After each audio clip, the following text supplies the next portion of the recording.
Thank you very much. So thank you very much, Antonio, for being here, and everyone.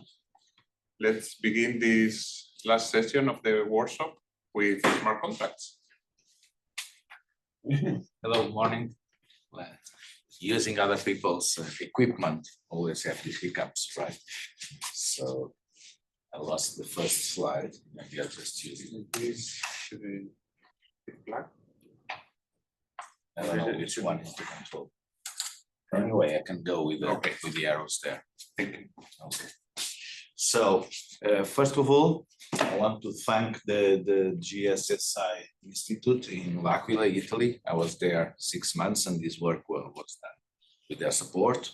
And it's joint work with Elvis, Maurizio, and Emilio that are there at the Gran Sasso Science Institute. I highly recommend it. One of the highest mountains in central Italy. Very nice place to be. Very nice research institute. And well, what does this have to do with verification? This global model can be seen on one side as a global type, so a type describing interactions in a distributed system from one side, and it's also amenable to verification in the sense you can do model checking on it. And that's current work, and the development is actually to develop a way of doing model checking on the model. What I want to show you is the story how we understood we could develop this model, and it was useful.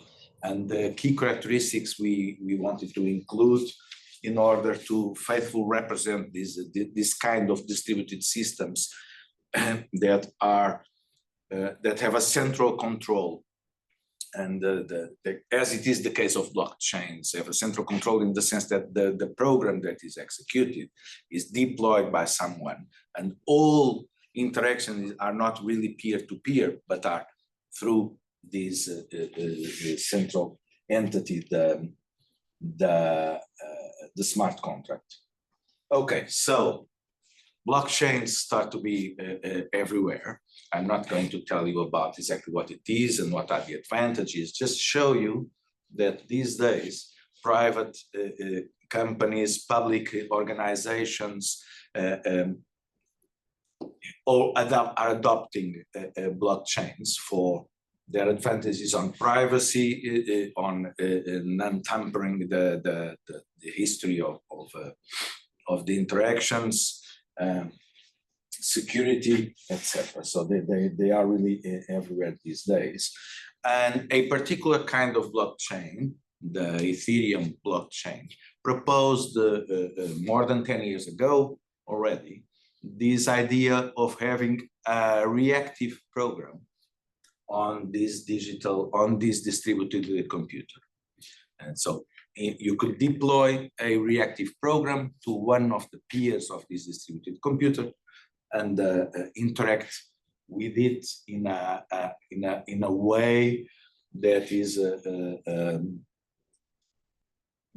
always by reaction to some commands. The program itself does not do a lot by itself. It's not supposed to do very complex things. It's not supposed to have loops, for instance. They're supposed to receive a request, do a bit of computation, change the state, and terminate that particular computation, get back to the user of the contract, and we go on like this.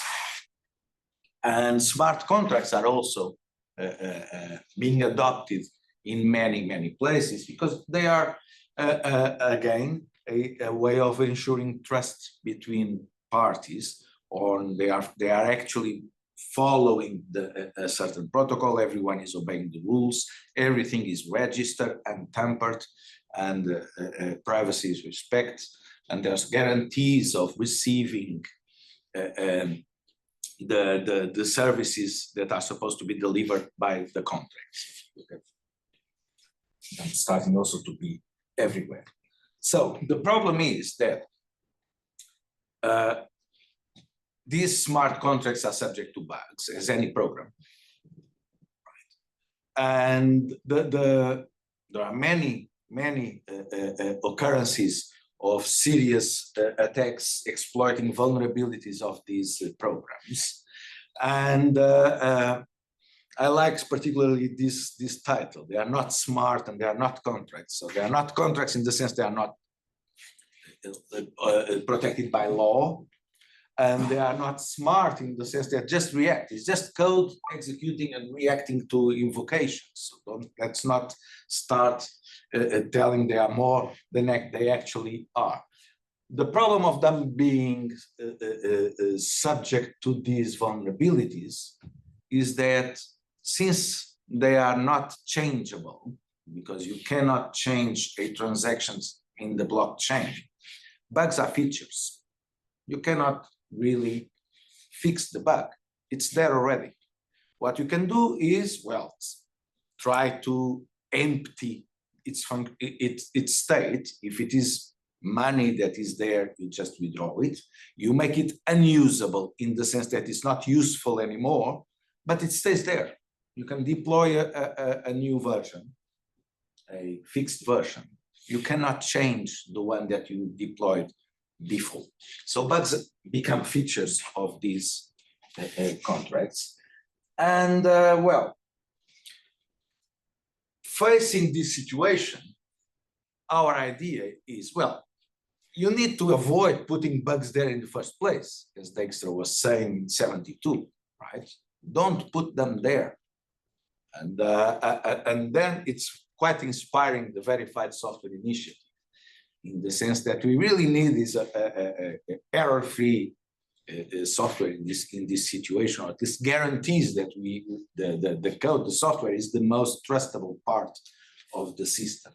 How can we deliver that? That's the point, right? So our idea, and this code is just for illustration, is that, well, let's try to focus on the model and have a model that is lightweight and is understandable by the domain-specific people developing the smart contract. Many times this code is written by finance people, by even sociologists, because the code is so simple.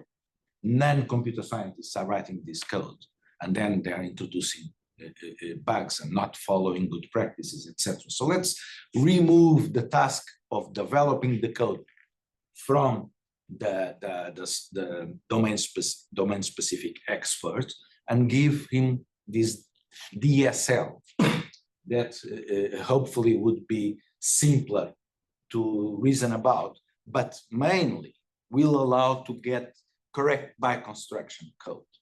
And this is the goal of the project we have, is from this graphical representation that is amenable also to model checking, to check properties, and more understandable for domain-specific people, not programmers. Then you have an automatic way, a certified way of getting the code. And the code has guarantees because this is correct. This is sound with respect to the properties you proved in the model, and the model itself, if it is accepted as a well-formed, a well-done model, already offers some properties. So this is the idea, to have these lightweight graphical state machines and do some verification on them just by accepting it is well constructed or doing model checking and then getting the code. If you change the code, and this is another advantage, is that if you change the code, you can use the model to type check it, to make sure you're still adhering to the specification. And this is a standard technology. If you look at that as a global type, you project and you get local participants. So you change a part of the code with respect to some participant, you can do local type checking. Or you can even do global type checking if you have the full smart contract and you check the code. So you can go in both directions with the kind of results we have today. Okay, so what what are the characteristics we should put in this model, right? This is an example of yet another bug found. And there was this comment when in the news, if you click on that link, you get some news about the attack on this smart contract. And there is this comment: someone forgot an if statement. Someone forgot to ensure that the account you're transferring to is not your own account. Because the idea of this attack was simply to say, so this is a system that registers donations, and you're donating money to yourself, but actually you're just registering you're going to do it, right? And you're supposed to transfer to someone else, you're transferring to yourself, you're not wasting any money, but the system was registering how much this token in was going to receive from token out, and will transfer it, right? So you just transfer to yourself, and the system is obliged to give you this money you transfer to yourself. That was the bug. And someone said, oh, someone simply forgot an if statement. Really, we forgot if statements every day. We cannot rely on this kind of approach to programming. This is actually a problem of abstractions, of lack of abstractions, right? The receiver and the sender have different roles here. The receiver is raising some campaign to get funds for something, and people are contributing, and this is different roles. If you don't have this kind of abstractions, you're always able of forgetting an if statement. You need abstractions to help the developer to properly get the code right. To get the code right, you need proper abstractions that capture what you really want to do. So, what should we do? Interesting enough, in the Solidity is the programming language in the Ethereum blockchain. Ethereum is the blockchain that proposed smart contracts as a key feature. And from the beginning, they proposed that smart contracts should be seen as state machines. This is a quotation from their documentation. Smart contracts should be state machines and understood as state machines, because they are these reactive programs offering you functionality. You invoke one function, pass some arguments, get some result, invoke another one, but these functions are not always callable at all time. They are state-dependent functions, and so let's address that, right? So smart contracts are actually a choreographic model, because you have this node with the program that you are executing, and are also what we call a type state. This is from the late 70s, meaning that some functionalities are state dependent, and we can group these functionalities in this abstraction that is a type. So since it is depending on the state, it's a type state. So we want to combine these two things. And we found out, trying to understand more how to program in Solidity, we found this Microsoft Azure repository of with some very simple smart contracts. And it was surprising to see the kind of presentation they propose in the smart contract. So this is now 7 or 8 years old, but if you look for, and here it is, the Microsoft Azure blockchain workbench, you'll see, I think, 9 or 10 small smart contracts. Each one is presented with a draw like this. It is a very nice draw, right? But it's just a draw. And in the code, you really don't see this feature clear. They encode the state machine with variables. And sometimes they forget to check the state of a variable, right? But what is interesting here is the idea of roles. As I was telling you 2 slides ago, roles are central here. This is a key feature. And not everyone can call all functions. It depends on the role you have, and it depends on the state of the contract, right? So, as I was telling you, actually, if you see what in the Azure workbench, blockchain workbench, the code, the Solidity code, they implement this very, very simple state machine, there's a bug. Someone forgot an if statement. And this is surprising, right? Or this was really telling us, no, you need the right model, and this is a good inspiration, but you need really to use it to produce correct code. That was the idea.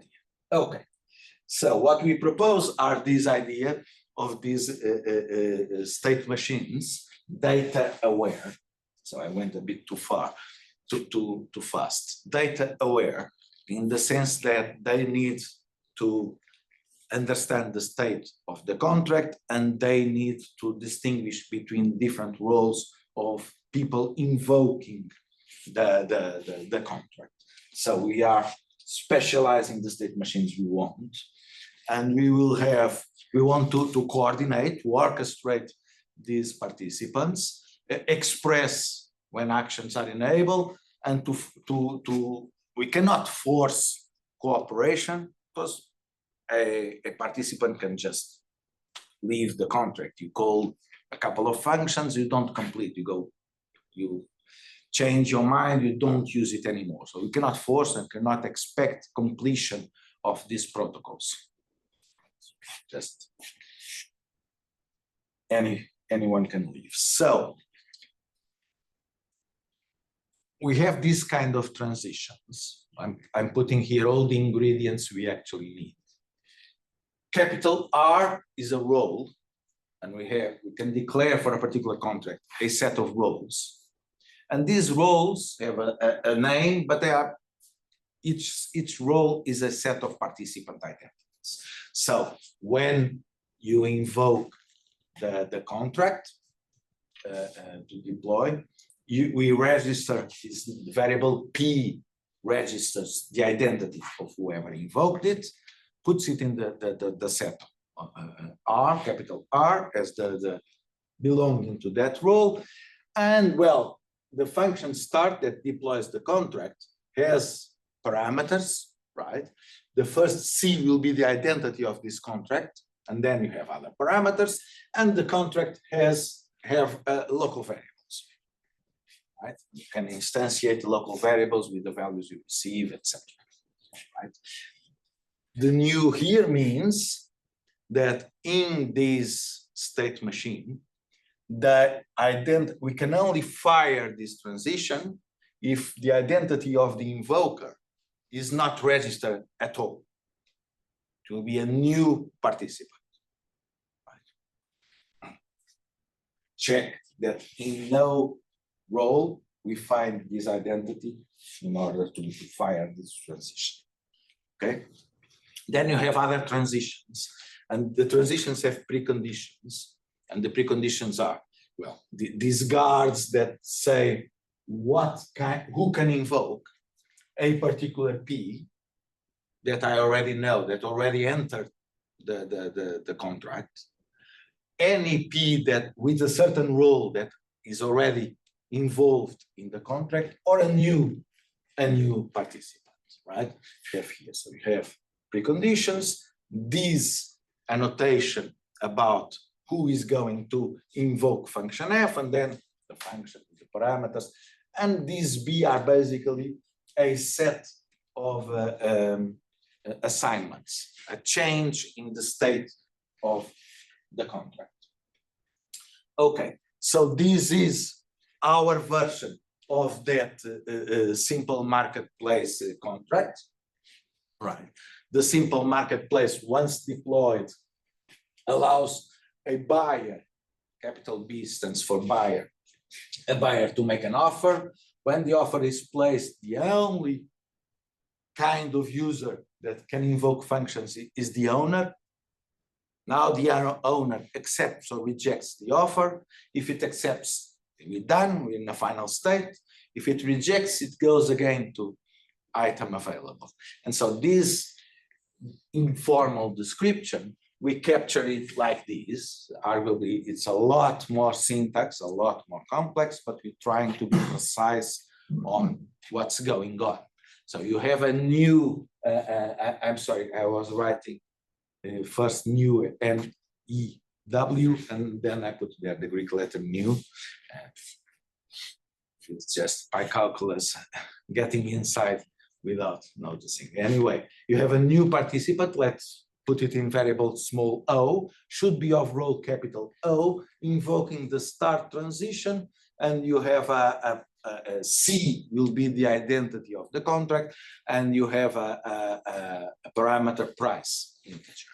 And in the contract, the variable price is instantiated with the argument price when you invoke start. You go to state Q0, and now in state Q0, you have this transition. You can make C, the contract C offers, and this is an address in the blockchain, right? Offers, make offer. Make an offer. Offer is a value that should be positive, and this is for a new participant. A new participant will accept to make an offer. Only, and because you started in state Q0, the only identity you have in the contract is the whoever deployed the contract. You have an address C where the contract is, and you have some O, the owner, another address that deployed the contract. You only have these two identities. That's why here we are demanding that's another identity, not the owner, not the contract itself. Another peer invokes make offer. Then you instantiate the offer, you go to state Q1. In state Q1, you can again make offer. If the owner rejects, you go to state Q1 prime, and you can make offer here. And now we say anyone that is registered can make an offer. And you can see that, well, this contract is actually invocable in this state by new buyers in Q1 prime.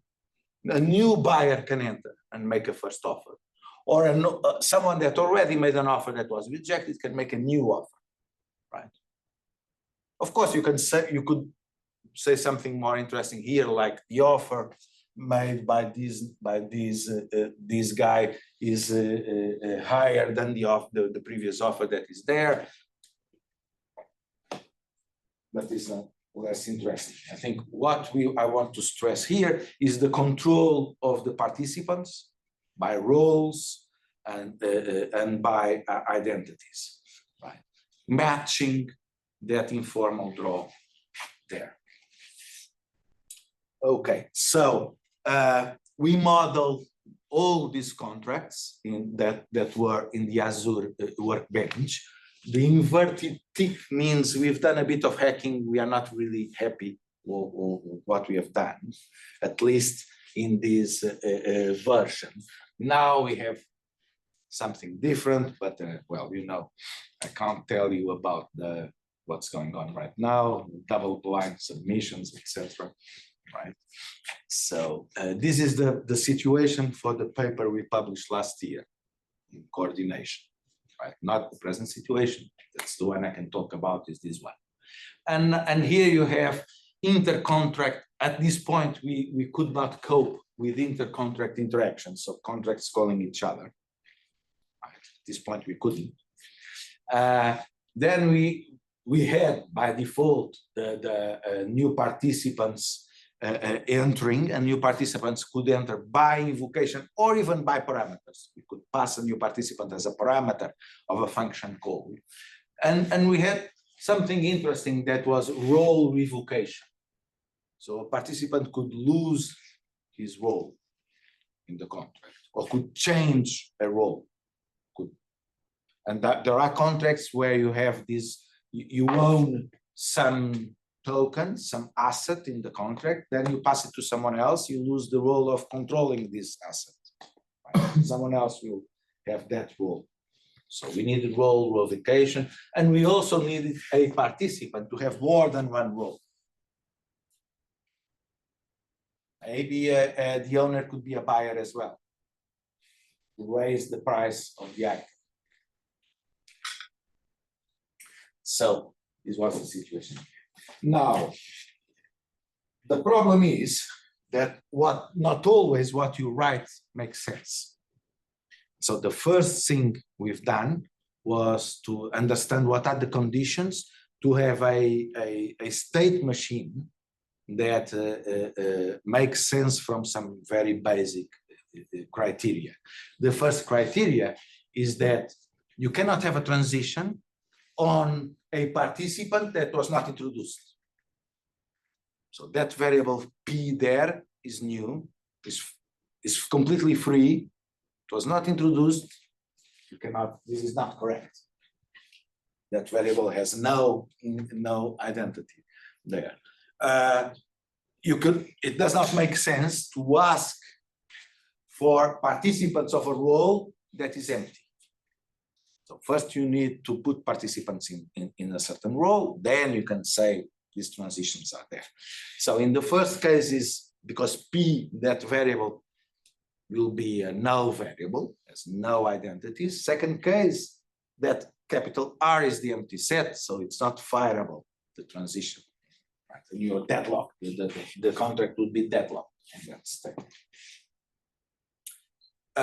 You also have the problem of writing conditions like this one that will not allow progress. We also do some checking on path, on the possible paths to make sure you have progress. Progress is possible. We are not guaranteeing progress. We are saying you don't have a situation where progress is not possible because of the logical conditions, not implying themselves. Okay, I'm abusing a bit your time. In this paper last year in coordination, we presented this tool that checks these three conditions, and it translates to SMT-lib, and it is checked in Z3. These conditions, it's not really difficult. A bit of optimizations makes it useful in less than a few seconds. In the worst cases, it's less than 10 seconds. And contracts, I was telling you, contracts are small programs. Right, 50 lines, 50 is a big contract already. So most contracts are really small programs, and they translate. The conditions are all very simple and typical small conditions on arithmetic conditions on the state, and so this is feasible. We've done this empiric study with 20 contracts. And it was always less than 10 seconds to do it. So it was feasible to do it. The tool is available, this verification tool. And now what we've done afterwards was to implement the generation of solidity code. We're working also in an implementation of Rust-like code, and that's not difficult to do. The difficulty is to show soundness, right? Because the semantics of Solidity is quite simple. The semantics of Rust is quite elaborate, so it's a lot more work to show soundness of this code generation. We've done some validity checking in the sense that we generate traces, and we check that all the traces we generate for the model are executable by the Rust code. In Solidity, the proofs are easier to do. Another idea here, because you cannot, so we have these state machines saying what you are supposed to to do. We deploy the contract, and this is Solidity code. We cannot avoid the user to call a function with wrong parameters and call a function at the wrong time. What we do, what we propose, is to deploy monitors to go through the state machine and check that an incoming request is valid or not using the state machine. And that's usable. It's like putting a wrapper in this contract that is actually another contract just to translate. But for this, we needed inter-contract invocations to work. And that's why we also work on that. Okay. And that's it. Thank you for listening.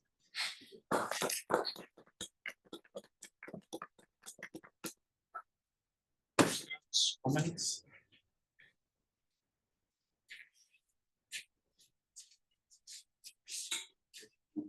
So the structure is finite state machines, automata, but the data that brings the automata, any automata from one state to another, so the collection of the, the language, so to say, is already above, right? Above the finite state automata, because each transition is decided by In theory, it yes. could be undecidable what you write in the conditions to see if a trace is possible to do or not is decidable. To find all possible traces, it's not decidable in general. So it's very nice. I would say that this was a big help. When we looked there and we found it, we said, okay, we need a proper model for that. And from that proper model, we can do a lot. That was the idea.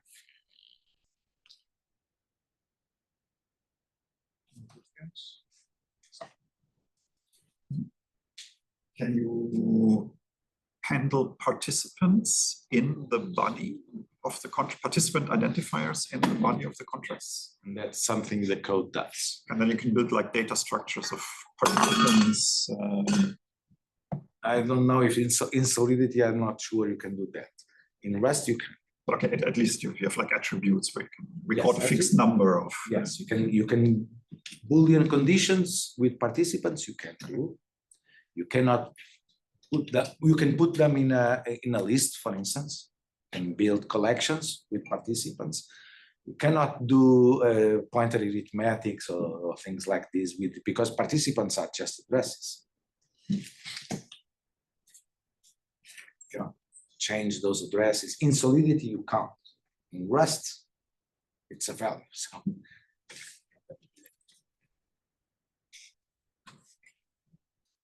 So if I want to have something for old and new participants, I need duplicate rules. Okay. Yes, you have these two. You have these two transitions. Exactly, right. So I just thought it's like within this because example, you need to introduce them. You need to add to this set B this new identity.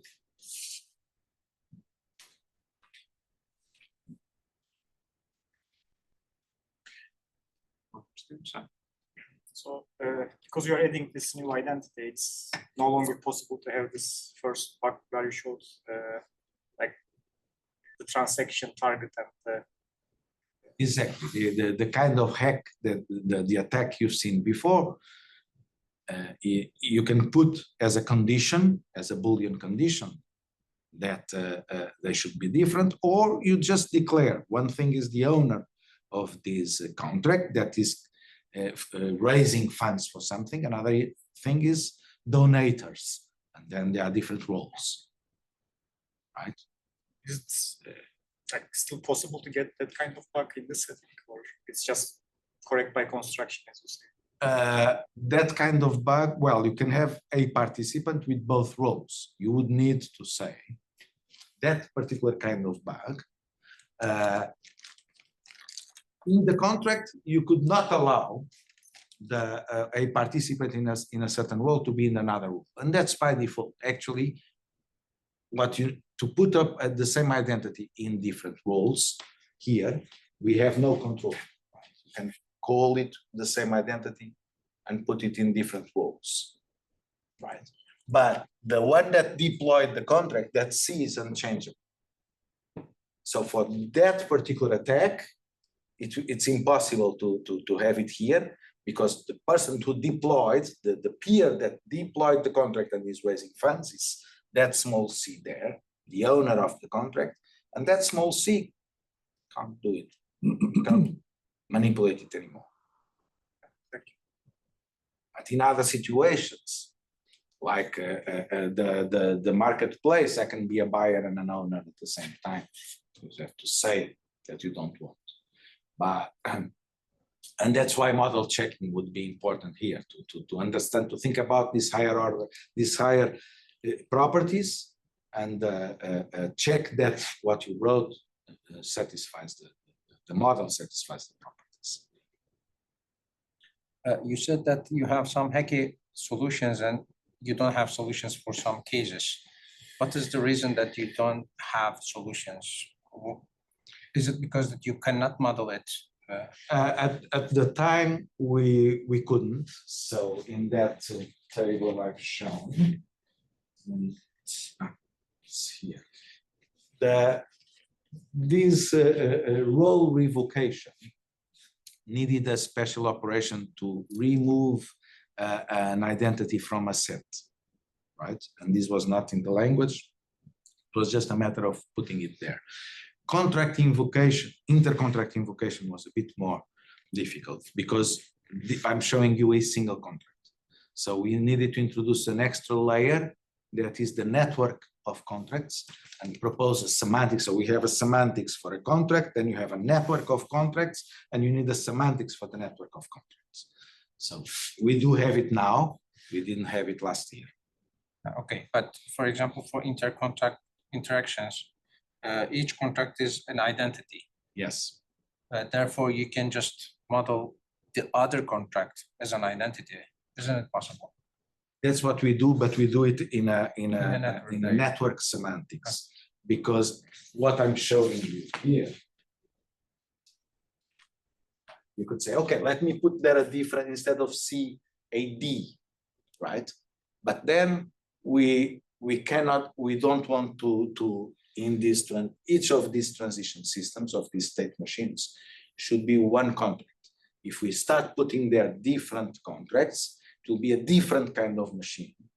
And then all properties are more difficult to check.